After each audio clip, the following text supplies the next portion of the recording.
The Dark Knight 2 cover, I'm hopefully won't get choked up about this, but that's an image, Batman scrunched in the cover is seared into my mind. And Ed Piskor did an homage to that for Fantastic Four Grand Design with The Thing, and I own that cover. And getting to hold the cover that inspired that, it's Frank Miller.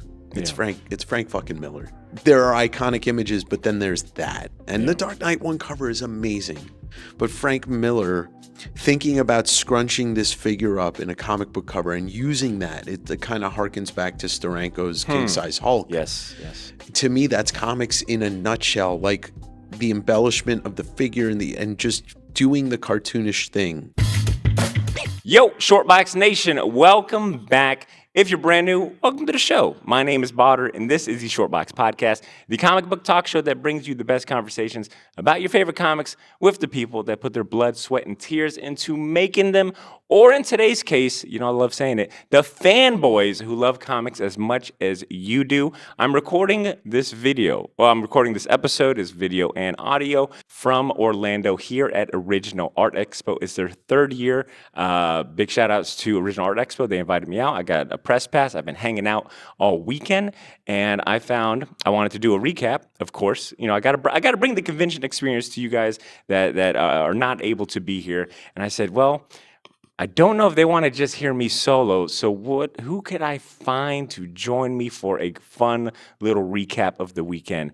And I think that this guest I got here with me is the embodiment of the perfect guest for this kind of episode. Ladies and gents, I'm sitting here with the man himself, West Coast Davengers. He's a comic book hunter. He's a podcast host. He runs the West Coast Davengers YouTube channel, as well as the amazing comic interview podcast Direct Edition. My man Dave is here with me. Dave, welcome to the show, brother. Long time that we've been meaning to make this happen. My God, what an honor. How you doing, Bader? I'm doing great, man. I have been looking forward to having you on the podcast since we met where? At New York Con? No, it was HeroesCon. HeroesCon last year, 2025. I've been a big fan. I love your energy. I love the content you make. I mean, you're a comic hunter as well as a podcast host. You do have some incredible interviews as well, and there's a mutual respect between us. And man, I appreciate everything you stand for. Well, the feeling is extremely mutual. I mean, like I told you when I first met you in person, I'm like, you're one of the podcasts that are research points for me. When I'm going for an interview, I got to listen to somebody who I want to listen to, who's got great energy and knows what he's talking about, and that's you. I appreciate that, man. We could go on and on about how great I am, but we are not here to do that today, and vice versa. I could go on about all the great things you do. But we are recording, like I said, live from Original Art Expo here in Orlando. It is my first year attending this event. It's been only around for 3 years.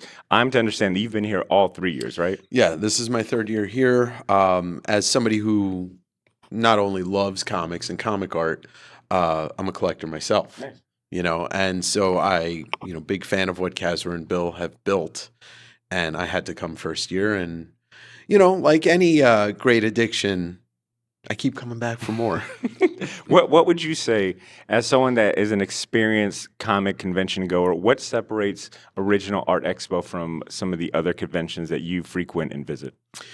Well, for starters, it's the fact that the only thing that's sold here is original art, and so you're getting away from anything that might distract you from that. Yeah.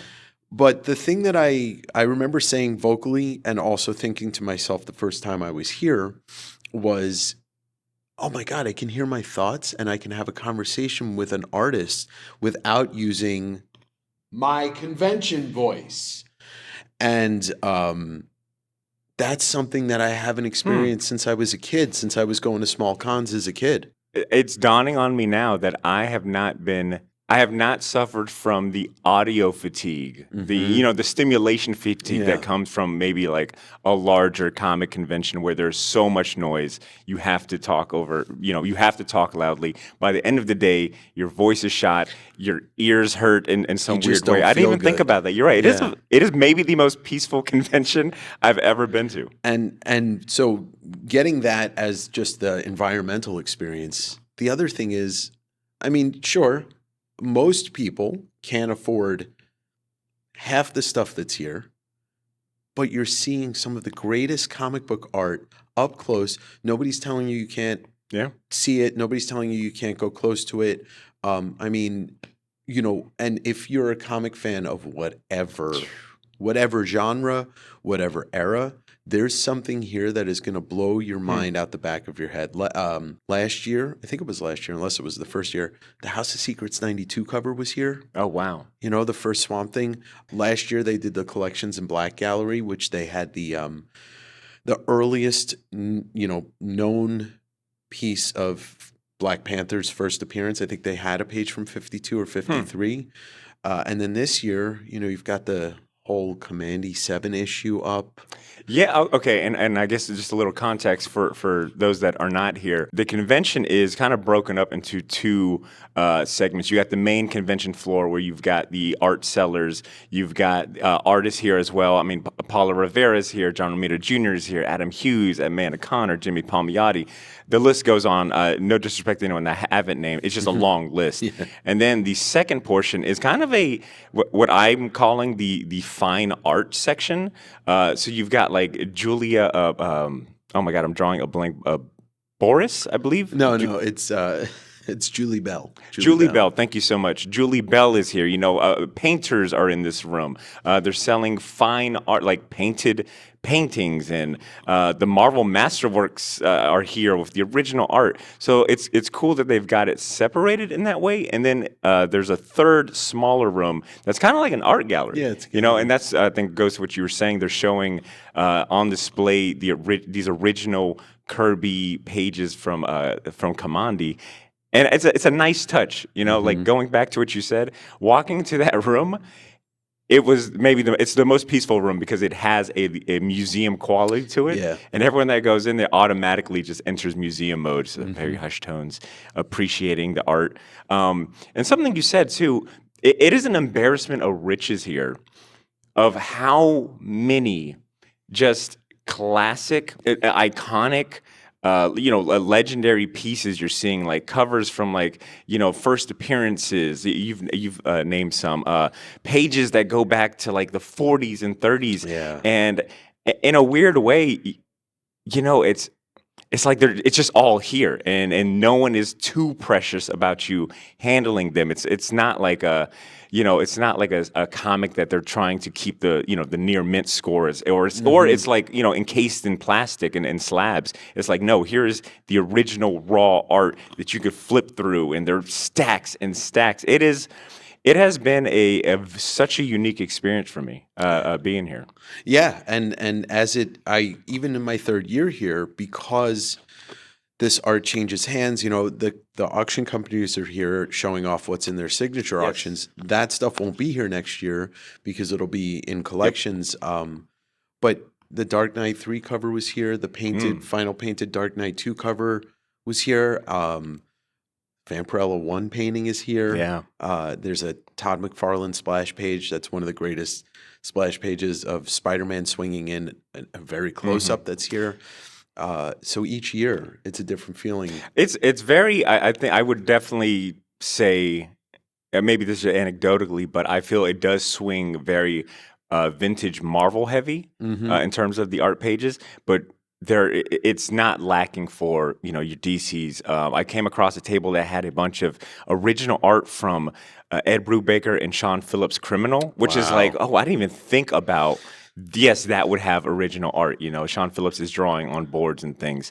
Mike Mignola art is here. There is not an artist I can think of that is not represented here in some way. You're 100% right. I mean, Scott Eater is a guy who takes care of the Indian underground. He's got Basil Wolverton. He's got the Los Bros Hernandez. And, the thing about what you were saying about being Marvel heavy, I think we also have to keep in mind a lot of DC art doesn't exist anymore. They were also perpetrators of incinerating and dumping art. There is some Bernie Wrights in here. Yeah. But you're right. I haven't seen I haven't looked at everything, but I haven't seen a Neil Adams Batman page here. I think Heritage Auction might have one on display. I've seen a couple of vendors with some Green Lantern Neil Adams for sure. But I want to go back to something you said in terms of just how unique this crowd is. And my big takeaway is that comic culture has so many subsections to it. People think comic books, they think, your floppies, your comic shops. But it truly there's so many subsections within the culture and the genre. And I think coming here was eye-opening to see the art world is a very tight community. I mean, I'm convinced that all of these art sellers know each other. The way they come up to each other, trading art, they're talking about their latest pickups. It's very endearing. And what's interesting is last night I had a interaction with someone right outside the hotel, and everyone here is extremely friendly. This particular person is really into the Marvel Masterwork cards. Like, he's only here for that. We were having a chat outside, and he's telling me about this Ronin art piece that he bought, which is the original art to, and I believe Julie Bell did the art or painted this one, and it's the original art to this Ronin card. And he was very, very straightforward and very honest with me. He's like, dude, I'm gonna be honest with you, man. I don't really know much about comics. I don't read them. I do collect them. I buy slabs, and if I'm being real with you, it was like a therapist moment. I'm just taking it in. Like, what? He was like, I just like the art on the front. I just know what I like, and I'm just here for the art.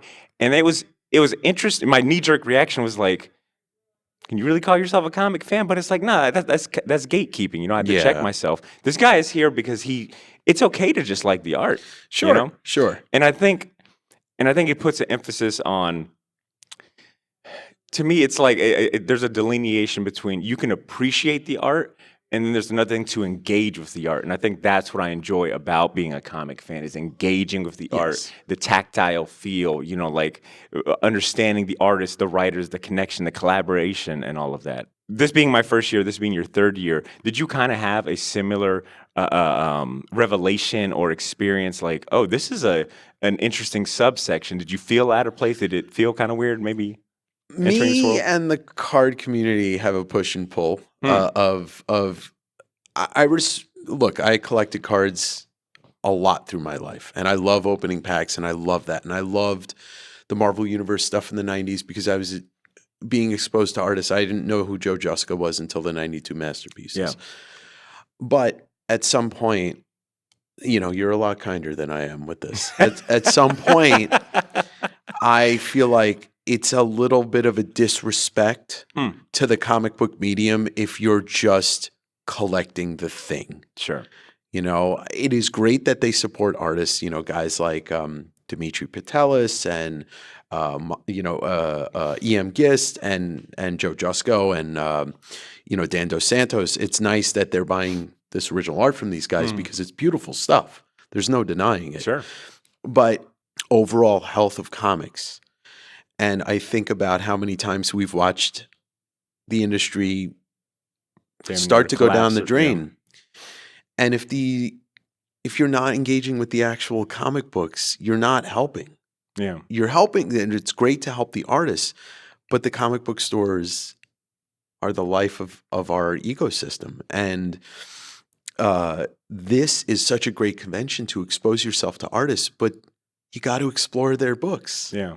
It's what they do. I think you bring up some valid points in terms of sustainability and, really engaging with the culture in a long-term way. Yeah. I think that experience to me showed that there's so many ways and rabbit holes and doorways people can enter the medium and enjoying the art form. I know for me, cards were maybe among the first instances where I was engaging with like art and like these comic characters. I'll also say like, the Super Nintendo X-Men game was a huge gateway for me to get into the show. So, whether it be cards, video games, the comics themselves, it is interesting to see what someone's gateway into this is. And in this case, the emphasis on art is just, like, I'm thinking like, okay, I bet you someone's gonna, how can someone not bring a long box of comics or, a collection? And it's like, no, this is so hyper-focused on just original art, sketches, pages, commissions. And the lack of comics is shocking in a way for a first timer, but also I don't know, just really refreshing. It's Yeah. like, okay, I'm engaging with comics in a whole different way where I'm just appreciating the art. Man, I've seen, and I was telling you, I had to take multiple breaks because it's almost like you see so much, much Yeah. like Heroes Con, I always say that you see so much dope shit that you almost become immune to it. You gloss over it. And I think we both had an instance where we were like, hey, let's go like grab a coffee, Yeah. like refresh, our eyes, come back and appreciate more great art. What are some of the standout things that you've seen today? Or I'm sorry, this weekend, anything that really pops to mind? There's a couple of things. Despite it not being the greatest comic of all time, and despite it being possibly the most hyped comic of all time, the entirety of Superman 75 is here. The death of Superman, Yeah. every single piece of art, I think, aside from 3 pages, even it's the beautiful. funeral for a friend poster original art is here. And look, I was 13, 12. I don't remember how old I was 15 when that book came out, and I've memorized every splash page and every action in that. And I've also enjoyed watching Ed Piskor and Jim Rugg rip the book apart. But to see Dan Jurgens and Brett Breeding's original art up close and get to touch it. If I may interject, Yeah. I find it, because Dan Jurgens is a guest artist Yeah. here. I find it so interesting that he's sitting here and you've got this iconic art just like a few feet away from him. It's almost like I would love for him to like walk up to the art, and I wonder what his thought, what he feels seeing that. Not Don't very ask. Don't ask. Because I already did that for us.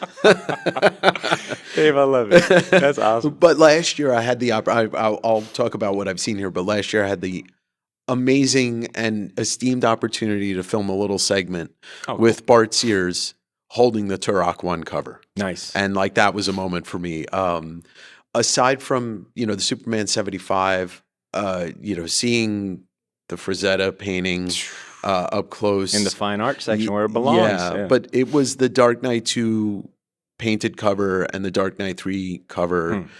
I got to hold those. I could take a photo with those. Like the Dark Knight 2 cover, I'm hopefully won't get choked up about this, but that's a book, that's an image. Batman scrunched in the cover is seared into my mind. And Ed Piskor did an homage to that for Fantastic Four Grand Design with The Thing, and I own that cover. And getting to hold the cover that inspired that, and it's Frank Miller. It's Frank fucking Miller. And to me, Batman, there are iconic images, but then there's that. And the Dark Knight 1 cover is amazing. But Frank Miller, thinking about scrunching this figure up in a comic book cover and using that, it kind of harkens back to Steranko's King Size Hulk. Yes. To me, that's comics in a nutshell, like the embellishment of the figure and just doing the cartoonish thing. And so seeing that cover along with a couple of Bernie Wrightson covers, to use a phrase that I like to use, we're eating good at this show. It's a buffet. It is a buffet for the eyes. I don't know if it's because I've had this creator on my mind since his passing. I'm talking about the late, great Sal Buscema. I feel like it's almost been magnetic how I've come across so much of his art in these bends. And, being able to engage with his art directly in that manner, seeing his inks, and I'm talking about not just the ones that he's penciled. I've seen so many of his spectacular Spider-Man pages here today, but also a lot of pages that he's the inker. Yeah, and I think it harkens back to his insane career of being a great penciler, a great inker, and so much more. But it's something about being able to hold his art and like being like, damn, he was probably hunched over this pencil late night, maybe just working. I don't know. It's something about being able to engage with like just this tactile experience. I think it transcends how I'm trying to describe it. But yeah, I'm seeing so much of Sal Buscema, and it's like heartwarming. Speaking about heartwarming, man, I'm thinking about experiences and exchanges I've had this weekend. And real quick, shout out to not only getting to hang out with you. It's been great. Eli Schwab is here. Yeah.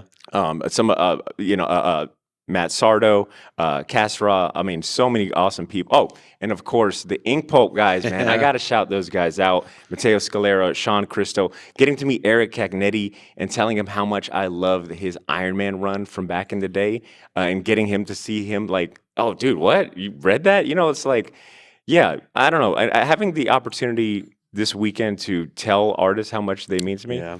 I had an exchange with John Romita Jr. He was the first table I went to on Saturday morning when the doors opened. Me and Eli were walking. We went straight to his table. He had a bunch of head sketches for like $200. It's like, wait, what? I can own an original John Romita sketch. I stood in line for a bit, and just watching his interaction. And I mean, to your point, I don't know if we've actually brought this up, but this convention is so peaceful also in terms of how much time you get with the creator. There isn't, like, if this was New York Comic Con, which I've seen him at New York Comic Con, his lines are insane. Like, you almost sort of like, I can't afford to wait 2-3 hours. But a con like here, I think I waited 20 minutes in line and I didn't feel rushed, pushed. I got to see him interact with the fans, and so many people, like one guy brought up an original, some art that his dad did. And, he's showing him, and John Romita Jr., just seeing him get teary-eyed and how much that meant to him. Dude, it was moving. Like, everyone in line, I think, were like, oh, man, who cut onions in here? It was really sincere, man. It's been a very beautiful weekend of just art appreciation for people that I don't know always get to feel that, Yeah, and you do get these great interactions. Everybody's happy here, or at least seemingly, and shout out also to the Ink Pulp guys. It's great. Awesome, it's great to have them all together in one place, and I'm seeing people that I'm meeting for the first time that are just as friendly as seeing some of the people that I'm seeing for the first time in 2 months, I want to also mention that another special aspect of Original Art Expo is that I don't know if this was the first, you can correct me if this was the first year they did the Kirby Awards. It is the first year. Okay, so wow. So I got to attend the inaugural Kirby Awards for the Original Art Expo. And to see people like Walter Simonson get an award and a standing ovation, it's like, damn, this is so cool. John Byrne got an award. Nate Powell. Nate Powell. Nate Powell got an award. The homie Nate Powell. Zoe Kevich. Thorogood got an award for, I think, Best Newcomer, and her speech was really inspiring. I really liked what she said about, this is now my, second, third Newcomer award. I've been in the game since 2019, but emphasizing just, just how hard it is to break into comics, I think was awesome. A very inspiring thing to have the Kirby Awards here, and it's something that, Kaz was been working on for a few years, and I'm glad that they were able to finally work it out and get it here. Yeah. But it's, for a lot of people think that this is one of those kind of conventions where you have to have a lot of money to enjoy it. No. And that's the opposite. It's the exact opposite. I have found, and I will say too, now it's not like these comic pages are, $10, $15 mini comics or the price ranges you would typically see at a regular Comic-Con. I'll be honest with you, I have not bought an original art piece yet. I didn't find the one that really spoke out to me, but I ended up buying I think it's a 1996 Marvel Masterworks Onslaught card, beautifully painted by Boris Vallejo. Yeah, beautifully painted by Boris Vallejo.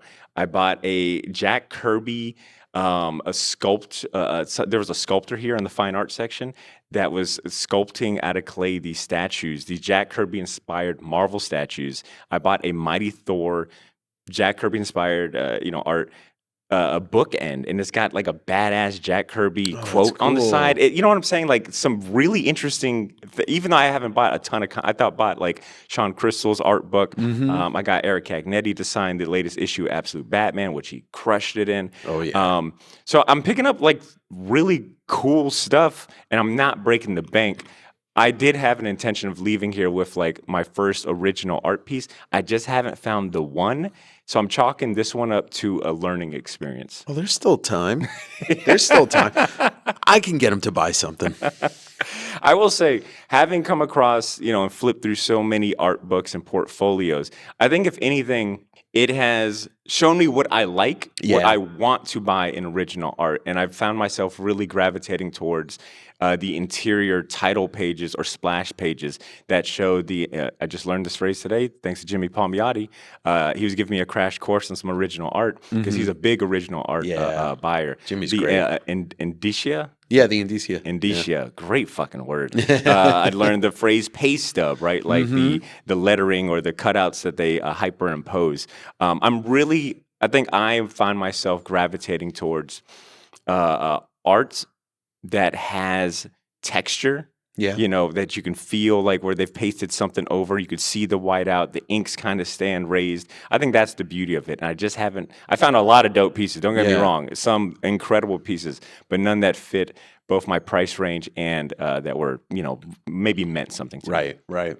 I'm It's a journey. I'm trying to treat it like a journey. It is. I don't need, now, I think we talked about it. I'm like, if I find something great, but I don't want to force it, because I feel like this is such a, it's not only the investment, but also I think this is the attachment feels a little. Art is based on feeling on both sides. The creator and the patron, and so you should definitely. It's fun to jump in with some commissions because that's like a personal thing. But when you're looking for something that is published, and it should feel something to you, you should have a connection to it. I mean, I've only bought 3 pieces this weekend, which like last year it was like 10, and the first year it was probably more. But I'm also behaving because I misbehaved in Japan. Yeah. I will say this convention will keep you behaved. Yeah, it's not a very impulse buy. It's not I walk by a booth and it's, personally speaking, I guess, it's not like you walk by someone's booth and they've got a $10 mini comic and you're like, oh, I can afford $10. Oh, I can afford a $5 sticker. And by the end of the night, that stuff builds up. I think for me here, it's like I do appreciate the focus. Now, granted, I have seen some folks just scooping up pages left and right, which has been impressive. Well, and if I had a 7 to 8 0 bank account, it would be game over. It would be absolutely game over. I mean, every Sienkiewicz piece, every McFarlane piece, any Larson piece, I'd buy every single one of them if I could. Yeah. Kirby, but... I think what I've also want to note that some cool stuff I've seen is a lot of prelim art.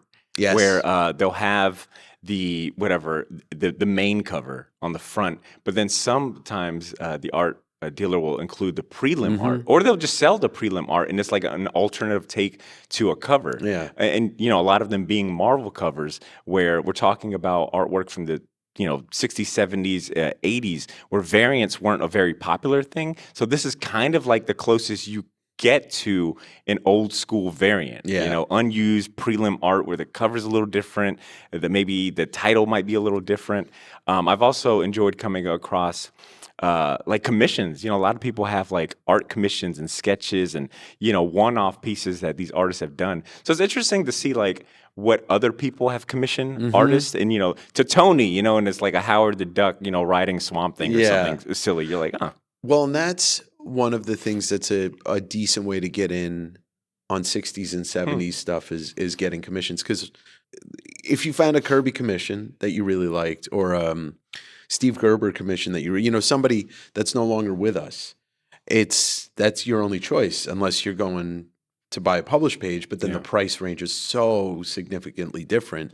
I would say when it, just mentioning about prelims, one of the coolest, most amazing artists and their prelims is Simone Bianchi. His prelims are better than most people's finished. Wow. I own a first year here. He did a Spawn 1 cover recreation, I think officially for Todd. And his prelim is like gorgeous. And I bought it because the painted thing, A, is already in somebody's collection, and B, would have cost me probably 10 times what I paid for the prelim. So prelims are definitely a good way for a new collector to kind of enjoy some art and get something that's really nice. Matteo Scalera, his prelims are 100% better than most people's finished art. Yeah, he's got some great stuff. Yeah.